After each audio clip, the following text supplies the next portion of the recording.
Bienvenue. Aujourd'hui, on s'attaque à un sujet, je pense, essentiel pour quiconque veut se construire un patrimoine, l'épargne d'investissement. Absolument. Et pour nous guider, on a des extraits d'un guide financier qui, je trouve, aborde le sujet de manière très concrète. Oui, très pragmatique. Notre mission, si on l'accepte, c'est de comprendre ce qu'est cette épargne, pourquoi il est vital de la séparer du reste, et puis comment la constituer. De manière intelligente, oui. Le guide démarre d'ailleurs avec une image qui m'a tout de suite marqué. Il dit « L'argent prêt à être investi est comme une armée en attente. Inutile sans stratégie, redoutable avec. C'est une métaphore très très puissante. » C'est cette stratégie qu'on va explorer. Et elle est puissante parce qu'elle met l'accent sur deux choses essentielles. Le potentiel, bien sûr, mais surtout la préparation. Une armée même immense, si elle n'a pas de plan, elle est vulnérable. C'est ça. Mais c'est pareil pour l'argent. Une grosse somme peut s'évaporer si elle n'est pas déployée avec une stratégie claire.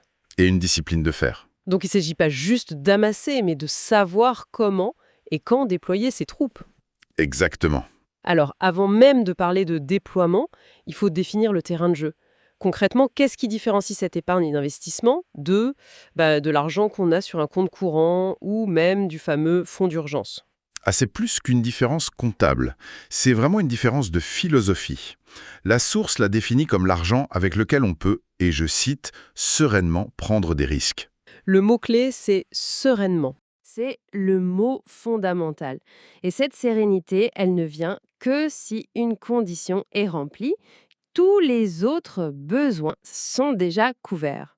Ailleurs, Les dépenses courantes, les factures, les factures et surtout un fonds d'urgence solide pour les coups durs. c'est l'image de l'acrobate qui travaille avec un filet de sécurité. Ah oui, je vois. Il peut tenter des figures audacieuses parce qu'il sait qu'il a ce filet en dessous. Sans ce filet, chaque mouvement serait teinté de peur. C'est une super image. C'est un peu comme si, en cas de tempête, on avait une ancre, qui est l'épargne de précaution, et qui nous empêche de dériver et de prendre des décisions catastrophiques pour le bateau principal, qui serait notre portefeuille d'investissement. C'est exactement cette idée. Et la source insiste beaucoup sur le scénario catastrophe à éviter à tout prix. Lequel? Celui où on est forcé de piocher dans ses investissements pour payer une réparation imprévue. C'est là que le piège se referme. D'accord. Le document parle de devoir vendre au pire moment et d'encaisser des pertes qui ne pourront jamais être récupérées. C'est une double peine. Double peine, c'est-à-dire? Imaginez, on est en février 2020, tout va pour le mieux, quelqu'un décide de tout investir en actions. Un mois plus tard, la crise du Covid, les marchés plongent de 30%. Violent. Très violent. Mais la stratégie, c'est de tenir bon. Sauf que, au même moment, sa chaudière lâche. Coût de la réparation, 3 000 €. Le classique. S'il n'a pas de fonds d'urgence, il n'a qu'une option. Vendre 3 000 € de ses actions au plus bas. Ah oui, là c'est terrible. Et là, il subit la première peine. Il transforme une perte virtuelle en perte réelle, définitive. Et la deuxième peine, c'est qu'il rate le rebond spectaculaire des marchés qui a suivi. Parce que l'argent n'est plus dans la course. Voilà, c'est l'exemple parfait de comment un simple imprévu peut anéantir des années d'efforts. C'est incroyablement parlant. Donc, cette séparation des comptes, c'est pas juste une astuce de gestion, c'est une vraie barrière psychologique qu'on met en place. On se protège de soi-même. C'est le cœur du sujet. La discipline d'investissement, ça repose pas que sur le choix des bons actifs. Ça repose surtout sur la capacité à ne pas saboter sa propre stratégie. On s'achète de la tranquillité d'esprit, en fait. C'est ça. On se donne le luxe de pouvoir ignorer les turbulences à court terme. Sans cette base, la meilleure stratégie du monde, elle est construite sur du sable. D'accord. Cette idée de barrière mentale est vraiment puissante. Mais alors, concrètement, si quelqu'un qui nous écoute se dit « Ok, je suis convaincu, je veux monter mon armée », par où on commence? C'est quoi la première brique? La première brique, c'est l'habitude. C'est le plus important. La source recommande de viser, si possible, au moins 10% de ses revenus. Mais elle ajoute une nuance que je trouve fondamentale. Laquelle? Au départ, le montant importe moins que la régularité. Même une somme qui paraît, entre guillemets, dérisoire, disons 20 ou 50 € par mois, Oui. c'est un début extraordinaire. Pourquoi? Parce qu'on ne cherche pas à devenir riche avec ses premières sommes. On cherche à construire un muscle, un réflexe. Et l'habitude. Le fait de mettre en place un virement automatique, même petit, ça ancre la discipline dans notre routine. C'est cette habitude qui, sur des années, deviendra une force de frappe financière massive. Bien avant même la magie des intérêts composés. Exactement. C'est intéressant. Ça dédramatise complètement le premier pas. On n'a pas besoin d'attendre d'avoir une grosse somme. Pas du tout. Maintenant, sur le plan pratique, le document précise que mettre cet argent de côté sur un livret, type livret A, c'est que la toute première étape. Ce n'est pas encore investir. C'est un point absolument crucial et souvent mal compris. Ce livret, il faut le voir comme la caserne, la zone de transit sécurisée pour nos troupes. D'accord. On y accumule l'argent, à l'abri des fluctuations du marché et surtout à l'abri de nos dépenses quotidiennes. On le sanctuarise. C'est une étape de préparation indispensable. Mais la source est claire, ça doit être une salle d'attente. Une salle d'attente, oui. Pas une résidence permanente. Pourquoi? Pourquoi ne pas le laisser là? C'est sécurisé, non? Parce qu'en réalité, l'argent n'est pas au chaud. Il se refroidit lentement. Ah bon? Et c'est là que la source est très éclairante. Le rendement de ces livrets est souvent négatif en termes réels, une fois qu'on prend en compte l'inflation. Ok, expliquez-nous ça. Imaginons, votre livret A vous rapporte 3%. Mais le coût de la vie, lui, augmente de 4% la même année. D'accord. Sur 10 000 euros, vous avez certes gagné 300 euros d'intérêt.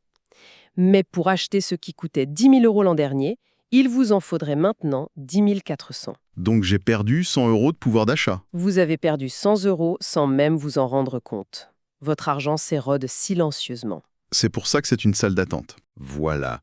L'argent doit ensuite être déployé sur des terrains où il a une chance de croître plus vite que l'inflation. D'accord, l'armée est rassemblée, mais elle ne doit pas rester dans la caserne. Il faut la déployer. Et là, la source oppose deux stratégies. Investir une grosse somme d'un coup ou y aller progressivement. Quelle est la tactique conseillée?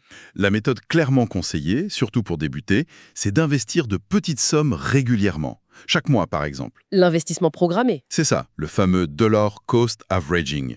Et les avantages sont multiples. Le premier, il est psychologique. Moins angoissant. Beaucoup moins angoissant d'investir 100 euros chaque mois que de placer 1200 euros d'un coup, non? On réduit la charge émotionnelle. Ouais, bien sûr.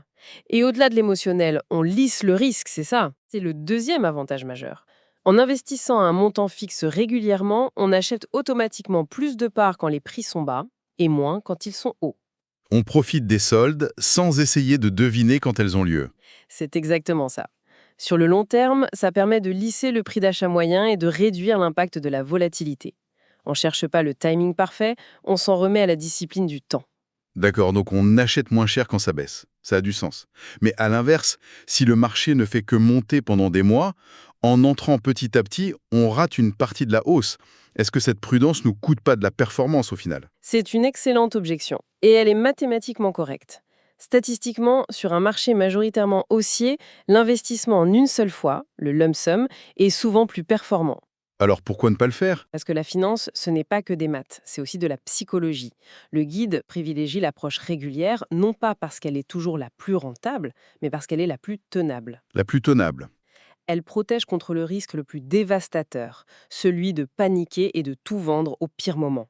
Il vaut mieux une stratégie un peu moins performante, à laquelle on s'intient pendant 20 ans, qu'une stratégie parfaite qu'on abandonne à la première crise. C'est un arbitrage entre la performance théorique et la résilience comportementale. Vous avez tout dit. C'est très clair. La meilleure stratégie est celle qu'on arrive à suivre. Mais alors, que fait-on si on reçoit une somme importante? Un héritage? Une prime? Le guide propose une solution hybride.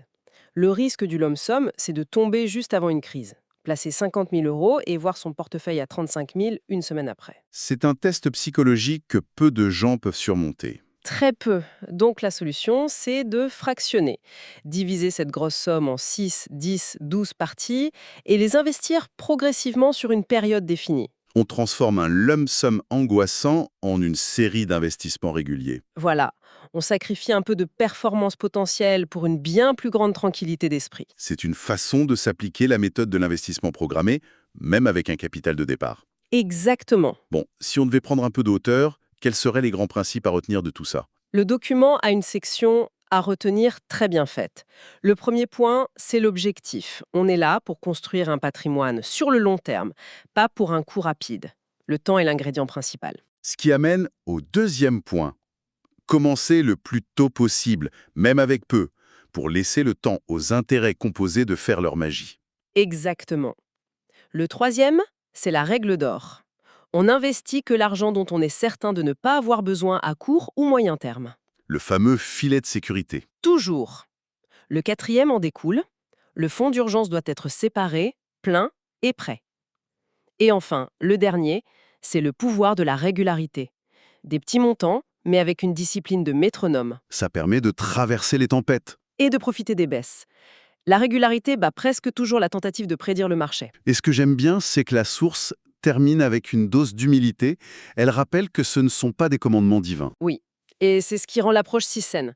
Elle conclut avec une citation de Charlie Munger que je trouve parfaite.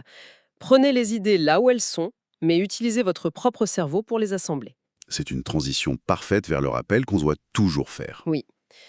Ce genre de discussion est là pour éduquer, pour informer, mais ça ne remplace pas le fait de faire ses propres devoirs, ses propres recherches. Chaque situation est unique, en fait. Précisément.